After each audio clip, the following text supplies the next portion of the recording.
the most important part of this is not any one of these are more important than the others. They just are. You just are. So if we look at these, and by the way, I just sent the email out. You guys have this PowerPoint. You can look at it. I also have a hard copy up here if you want it. But if you look at them, you have a harmonizer, which would also be the same as a reactor. If you were a blue, you would be a harmonizer. That's the one that's kind of leading through emotion. They want that personal connection. A thinker, also called a workaholic, depending on which version of the process communication you look at, would be your goals. So Dan Walker would be a perfect example of this. The harmonizer, Christina Powers, perfect example of this. Persister, Carlton Coates nails this one all day. This is someone that gets really involved with the work, but is passionate about it, just really pushes. Promoter, we have a couple in here. Chris, probably a promoter. We saw a big time example the other day, which really set off my rebel, Carl Schleich, who's a big time promoter, very charming, but he's gonna have it his way. Rebel, we got a few rebels in here. So you got Chantel, you got Natalie, Megan would be a rebel. I don't know if Ashley's a rebel. So we got a few of those. And then an imaginer. I don't know if we have any true imaginers in here, but through this book I was able to figure out that my daughter's an imaginer. They have different needs. So I've been telling my daughter, hey, go clean your room. It's been on and on. It never gets clean.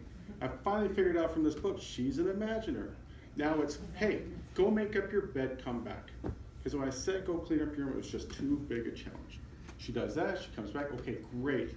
Go get your dirty clothes, put them in the laundry. Broke it down, we don't fight anymore. Now in your packets or in your emails, it'll have a better explanation of what each of these are. Now, some of the wording changes. So a thinker is the same as a workaholic. They just didn't like the way the workaholic sounded, so they changed the name. Or a reactor and harmonizer, same thing. So, so everyone's made up of their personality. So in this case, you have a workaholic. They get here on time.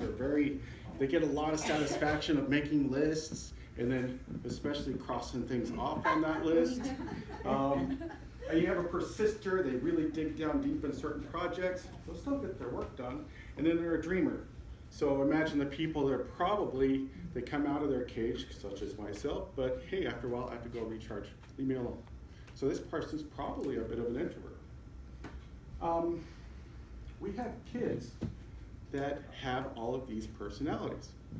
So the point is to try to figure out what personality they are, and then we change ourselves. Our kids will not change, just as we were talking about earlier, but we can.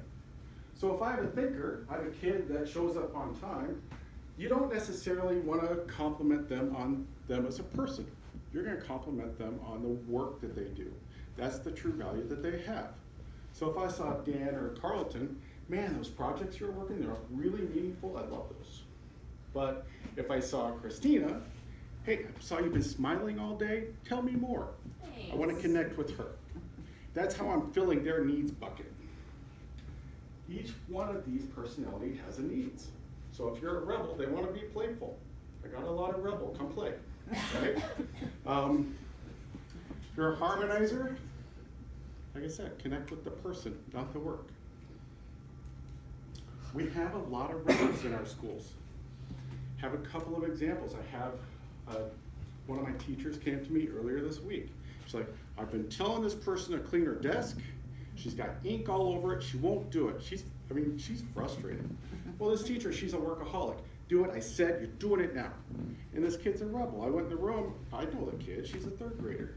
I was playful. It's like, man, you made a mess. Look at this thing. Well, we got to clean it up, right? She's like, looking, not saying a word. And I was like, so you want to clean it up now, or you want to clean it up after a while? I'll clean it now. Literally, just that easy. No fighting. I just met her on her level. I knew what her personality was, and I accessed them. Now, rebels are the ones that will fight you the most. They're also the ones that are kind of easy to deal with. Carlton dealt with me the other day. He's like, hey, I bet you can't do it. Right? And I'm going, guess what? I'm working on it. They're also the ones that like choices. You got to give them a little bit of power back. So, hey, we're going to do this assignment. You want to do it on blue paper or red paper? They don't care what color paper they do it on, but they got a choice. You're not fighting on doing the assignment. So we also have a lot of reactors. So some of the kids, 2 of the kids that were left parentless here are reactors. They had needs. I connected with them. So had to find them out. Not that hard. You have them all over. These are also your group that are most likely to commit suicides. They have needs. It's not like you had brothers or sisters going around going, hey, I really love you. I'm so glad you're my brother. They're not getting their needs met at home. So as teachers, we can go in, or principals or leaders, we can go in and fill those buckets of the kids that have those needs. Now, we've been doing this, I've been doing this for about a year. I'm starting to get pretty good with it. My staff's really starting to adapt it. But has it been impactful? Yes. But has it shown up in data? Not yet. I am certain that it's going to show up in the school climate connectedness. So we have teachers that are connecting with our students in a big way. We're in quadrant 4 right now. We're in that warm demander stage. We're starting to ramp it up. So it's going to show up. But we also have our attendance is going up. Kids like school. They like their teachers. They're not fighting that. And with that, MAP score should go up, and so should graduation rate. As far as anything we've ever done, this is probably the most significant work I've done. It connects with everything. Whether you want to talk cultural responsiveness, cultural connectedness, hiring practices. I know I don't work well with dreamers. I didn't hire a dreamer. I know I don't work well with persisters. Cut those out. Right? So it helps with everything. I have a 3-point conversation. I will work with my teacher differently. I had a teacher come to me this last week, different teacher. She is so frustrated with her kid. She's like, I don't know what to do. I handed her that sheet with the rebels, and I said, how are you doing today? Well, 2 minutes of talking to her, because she's a reactor, she left happy. Haven't seen her since. She's great. So with that, are there any questions? I gave it to you down and dirty. I could take the rest of the day. Would you like your colleagues to hate asking? Great job, Rob. Yes. Good job.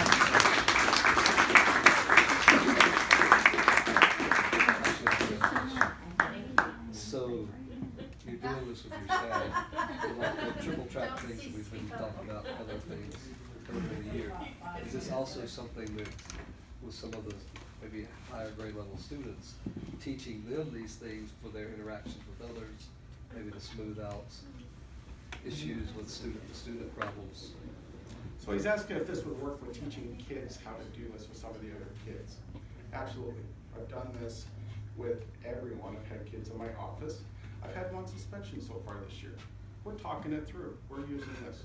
So hey, you're a promoter. You know what that is? So they're really interested to learn about themselves, but they're also interested to learn how they can change a little bit as well. Works well with the older kids. The younger kids don't have a clue. So, yeah. Anyone else? You are not recording me. Thank you for that.